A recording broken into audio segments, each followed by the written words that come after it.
سیدنا ابو ہریرہ رضی اللہ تعالیٰ عنہ فرماتے ہیں جب کوئی انسان اپنے طیب مال سے، طیب میں نا حلال، جب کوئی انسان اپنے حلال کمائے ہوئے مال سے اللہ کے راستے میں خرچ کرتا ہے، اور سیدنا ابو ہریرہ فرماتے ہیں کہ جناب نبی کریم صلی اللہ علیہ وسلم نے فرمایا اللہ طیب ہی قبول فرماتے ہیں، حلال مال ہی قبول فرماتے ہیں۔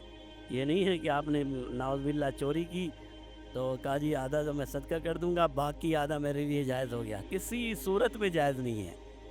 آج کل ہمارے یہی حالات ہیں، ہمارے جو بھائی ہوتے ہیں نا کہتے ہیں یار بد دیانتی کرو، چوری کرو، وعدہ خلافیاں کرو، لوگوں کو دھوکہ دو، آخر میں کیا کرو بھائی زکوٰۃ دے دو سارا پاک ہو گیا۔ بھائی یہ مطلب نہیں ہے زکوٰۃ کا کہ سارا پاک ہو گیا۔ جو آپ نے لوگوں کا حق کھایا ہے وہ اسی وقت ہوگا جب اس کا حق آپ واپس کریں گے۔ یہ کون سا طریقہ ہے کہ بھئی آپ نے 1,00,000 روپے کسی کے لوٹ لیے اور آپ کہتے ہیں میں 2,500 کی زکوٰۃ دے دیتا ہوں میرے لیے سارا پاک ہو گیا؟ پاک نہیں ہوتا۔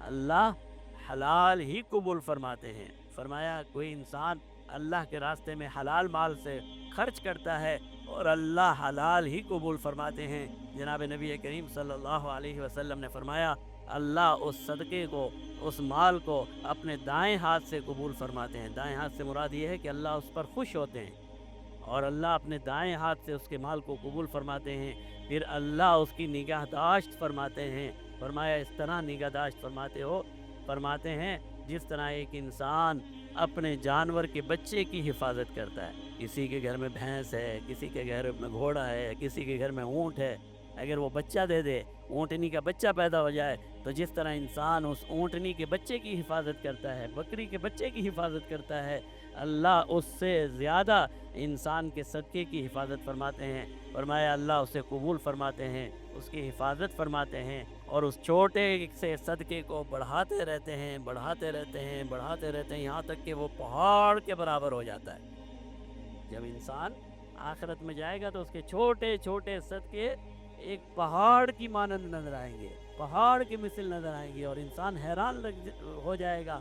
اور بعض تابعین نے فرمایا کہ انسان تمنا کرے گا کاش کہ مجھے معلوم ہوتا کہ میرے صدقے نے اتنا بڑھنا ہے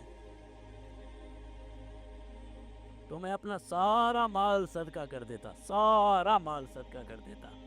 تو اللہ رب العزت انسان کے اس مال کی حفاظت فرماتے ہیں۔ فرمایا وَمَن يَعْمَلْ مِثْقَالَ ذَرَّةٍ خَيْرًا يَرَهُ، چھوٹی سی نیکی بھی کوئی انسان کرتا ہے تو اللہ اسے ضائع نہیں ہونے دیتے۔ چھوٹی سی نیکی، اس چھوٹی سی نیکی کے تحت میں بعض مفسرین نے لکھا ہے کہ انسان کہیں سے گزر رہا تھا، سامنے سے اجنبی عورت آ گئی، کوئی خاتون آ گئی، دل تو یہ چاہا کہ نظر اٹھا کر اسے دیکھ لوں، لیکن اللہ کا خوف کیا اور نظر جھکا لی۔ کتنی چھوٹی، کسی نے اس کو دیکھا بھی نہیں۔ بھائی اگر آپ نے نظر جھکائی ہے تو میں ساتھ سے گزر رہا ہوں، مجھے تو نہیں پتہ چلا کہ آپ نے نظر جھکا لی ہے، لیکن اللہ اسے بھی نیکی کے طور پر آخرت میں محفوظ فرما دیتے کہ بھئی تو نے اس دن نظر جھکائی تھی، اس کا بدلہ یہ ہے، اس دن تو نے نظر غلط استعمال کی تھی، اس کا نقصان یہ ہے۔ تو اللہ رب العزت ایک تو یہ کہ انفاق فی سبیل اللہ کو سب سے زیادہ محبوب عبادتوں میں سے ایک عبادت ہے۔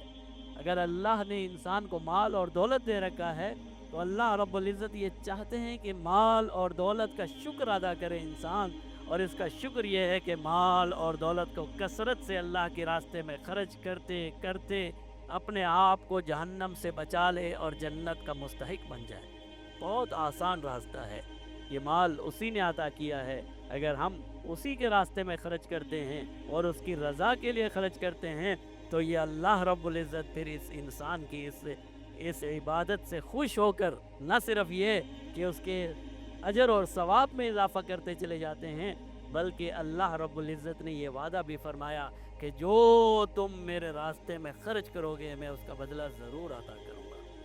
وَمَا أَنفَقْتُم مِّن شَيْءٍ فَهُوَ يُخْلِفُهُ، فرمایا جو کچھ من شیء، چھوٹی سی چیز، جو چھوٹی سی چیز بھی تم انفقتم اللہ کے راستے میں خرچ کرو گے، فَهُوَ يُخْلِفُهُ، اللہ اس کا بدلہ عطا فرمائیں گے۔